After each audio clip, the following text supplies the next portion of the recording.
கிறிஸ்துவின் நாமத்தினாலே உங்களுக்கு அன்பின் வாழ்த்துதல். என் தேவன் நல்லவராய் நம்மோடு கூட இருக்கிற நல்ல கர்த்தராய் இருக்கிறார். அந்த பிள்ளைகளே, இந்த நாளிலும் கூட தேவனுடைய வார்த்தையை நாங்கள் தியானிக்க போகிறோம். நமக்கு எப்பவுமே அற்புதம் செய்கிற நல்ல கர்த்தராய் இருக்கிறார்.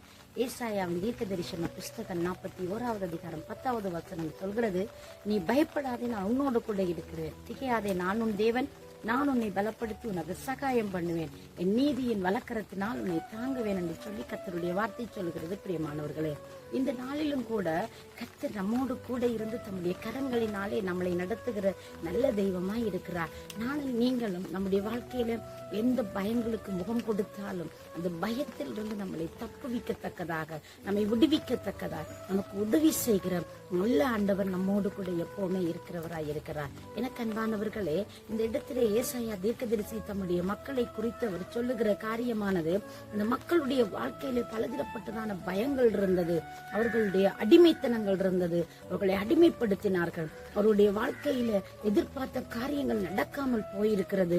ஆனால் அவர் சொல்லுகிறார் அந்த மக்களை பார்த்து, நீங்கள் பயப்பட வேண்டாம், உங்களுக்கு ஒரு மகிழ்ச்சியான, உங்களுக்கு ஒரு ஆறுதலான தேவனுடைய கரம் இருக்கிறது என்று சொல்லி அவர் அங்கே தைரியப்படுத்துகிறதை நாங்கள் அவதானிக்க கூடியதாக இருக்கிறது. அன்றைக்கு இஸ்ரவேல் மக்கள் எகிப்தின் அடிமைத்தனத்தில் இருந்து அவர்களை மீட்டுக் கொண்டு வருவதற்காக தேவன் தம்முடைய தாசர்களை அனுப்பினார், மோசேயை அனுப்பினார். அந்த மக்களுக்கு தேவையான எல்லாவற்றையும் கொடுத்தார். பாருங்களேன், தேவன் தம்முடைய மக்களை பராமரிக்கிற விதங்களை குறித்து அந்த மக்கள் இங்கே கடந்து செல்கிற ஒவ்வொரு பாதையிலும் அவர் கூட இருந்தது மட்டுமல்லாமல் அவர்களுக்கு அவருடைய வஸ்திரங்கள் பழசாக இல்லை, அவங்களோட பாதரட்சிகள் தேய்ந்து போகவும் இல்லை. அவர்களை அவ்வளவு தேவன் கவனமாய் நடத்தினார். அதே தேவன் இன்றைக்கு நம்மோட கூட இருக்கிறவராய் இருக்கிறார். நானும் நீங்களும் எதை குறிச்சு பயப்படுகிறோம்? எங்களுடைய அன்றாட தேவைகள், எங்களுடைய வாழ்க்கையில இருக்கிற ஒவ்வொரு காரியங்களை குறிச்சு நம்மளுக்கு பல கேள்விகள் இருக்கலாம், பல போராட்டங்கள் இருக்கலாம். ஆனால் தேவன் அவைகள் எல்லாவற்றிலும் இருந்து எனக்கும் உங்களுக்கும் எப்பவுமே பாதுகாப்பு கொடுக்கிற நல்ல ஆண்டவராய் இருக்கிறார். இன்றைக்கு எத்தனை பேர் சொல்றீங்க, ஆண்டவரே என்னுடைய தேவை சந்திக்கப்படல, ஆண்டவரே எனக்கு என்ன செய்யறதுன்றே தெரியாம இருக்குது, நான் அடுத்த கட்டம் என்ன செய்யறது அப்படின்னு சொல்லி நீங்க யோசிச்சுட்டு இருக்கிறீங்களா?